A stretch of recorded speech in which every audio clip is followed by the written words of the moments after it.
আসসালামু আলাইকুম। আশা করি সবাই ভালো আছেন। তো বেশ কয়েকদিন থেকে বিএফএস সম্পর্কে তেমন কোনো ভিডিও দিচ্ছি না।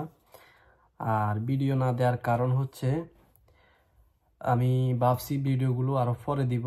কারণ আপনারা অনেকে আমাকে মেসেঞ্জারে নক করছেন এবং বিভিন্ন ভিডিওতে কমেন্ট করছেন যে আমাদের যে নলস্তাগুলো বিএফএসে জমা ছিল এগুলো কি আমরা ভিসা পাইছি কিনা। তো আসলে তার উদ্দেশ্যে আসলে ভিডিওটি করা।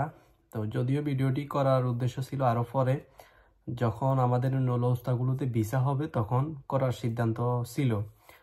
তো আসলে সত্যি কথা বলতে আমাদের ওই নলস্তাগুলোতে এখনও কোনো ভিসা হয় নাই, যদিও অলরেডি পাসপোর্ট ডেলিভারি দিয়ে দিছে, পাসপোর্ট অলরেডি রিটার্ন নিয়ে নিছি। তো আশা করতেছি হয়তো অল্প কিছুদিনের মধ্যে ভিসা পেয়ে যাব। তো আসলে এই ভিডিওতে আমি আরও কিছু ইনফরমেশন দিব। তো শুধু এই কথাটার জন্য আপনাদের জন্য ভিডিও করা না, আরও কিছু ইনফরমেশন দিব। তো আশা করতেছি যারা পাসপোর্ট ডেলিভারি পেয়ে গেছেন, শুধু সাদা পাসপোর্ট, তাদের মনে অনেক আশা আকাঙ্ক্ষা ছিল তারা ইতালিতে আসবে।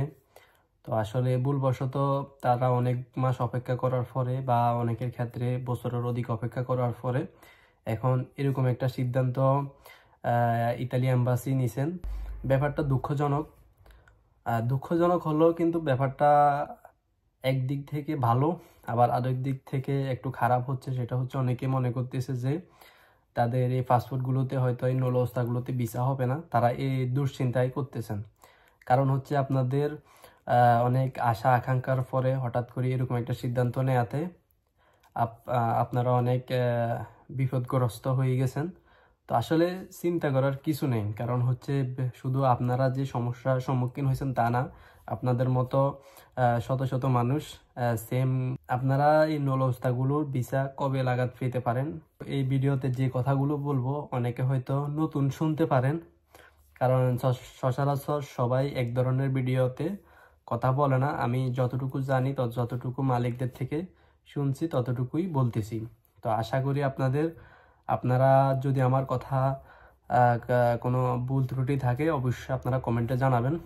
ইতালির বেশ কয়েকটি জেলাতে কিন্তু শহরে কিন্তু কাজ অলরেডি শুরু হয়ে গেছে, যদিও নাফুলিতে এখনো কাজ শুরু হয় না, যদিও ম্যাক্সিমাম নলস্তা কিন্তু নাফুলির। কিছু কিছু শহরে কাগজ নিয়ে একটু সমস্যা হয়েছে, তো ওই সমস্যা এখনো কিন্তু সমাধান হয় নাই। তো আশা করতেছি হয়তো অল্প কিছুদিনের মধ্যে সমাধান হয়ে যাবে। এখন কিন্তু বর্তমানে ভিসা দিচ্ছে, যাদের পাসপোর্ট রিটার্ন দিচ্ছে তাদেরকে আবার ডাকতেছে।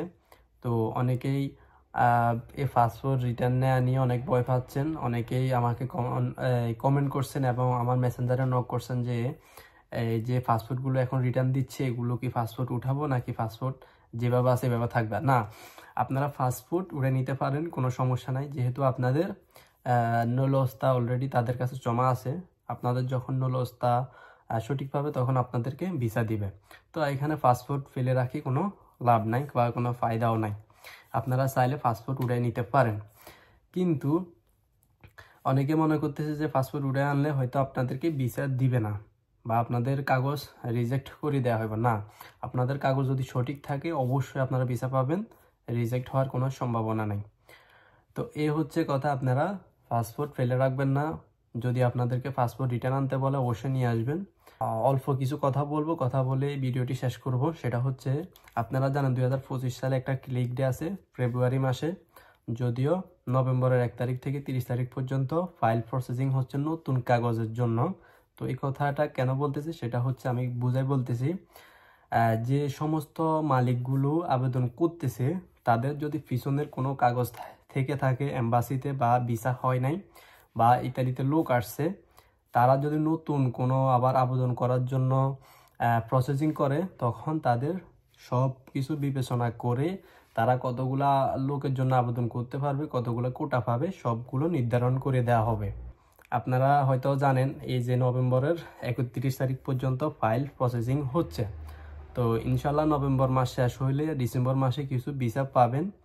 তাদের এই ফাইল প্রসেসিং হওয়া মানে তারা কতগুলো লোকের জন্য আবেদন করতে পারবে, এটা হচ্ছে যে পরবর্তী কথা। যখন ক্লিক ডে হবে, ক্লিক ডে হলে কোনটা কত সেকেন্ডে আবেদন হয়েছে এগুলো সব কিছু পর্যালোচনা করবে। কিন্তু আগে একটা মালিক কতগুলো লোকের জন্য আবেদন করতে পারবে, পিছনে কতগুলো কাগজ আছে, কতগুলো নলস্তা উঠছে, এগুলোর ভিসা হয়েছে কিনা, এগুলো লোক আসছে কিনা, সবকিছু বিবেচনা করে ওই মালিককে কোটা দেওয়া হবে। তো আশা করতে পারেন ডিসেম্বর মাসে কিছু ভিসা পাবেন, কিন্তু ডিসেম্বর মাসে অত বেশি নাও পেতে পারেন, যেহেতু ডিসেম্বর মাসে ক্রিস্টমাস উপলক্ষে তাদের এখানে অনেকগুলো ছুটি থাকে। হয়তো তাদের এই ছুটির কারণে হয়তো বাংলাদেশে কিছু সমস্যা হইতে পারে, হয়তো ভিসা কম দিতে পারে, কিন্তু জানুয়ারি মাস থেকে কিন্তু প্রচুর আকারে ভিসা পাবেন, এটা আশা রাখতে পারেন। তো সবাই ভালো থাকবেন। ভিডিওটি ভালো লাগলে অবশ্যই সাবস্ক্রাইব করবেন। পাশে থাকার জন্য অসংখ্য ধন্যবাদ। আল্লাহ হাফেজ।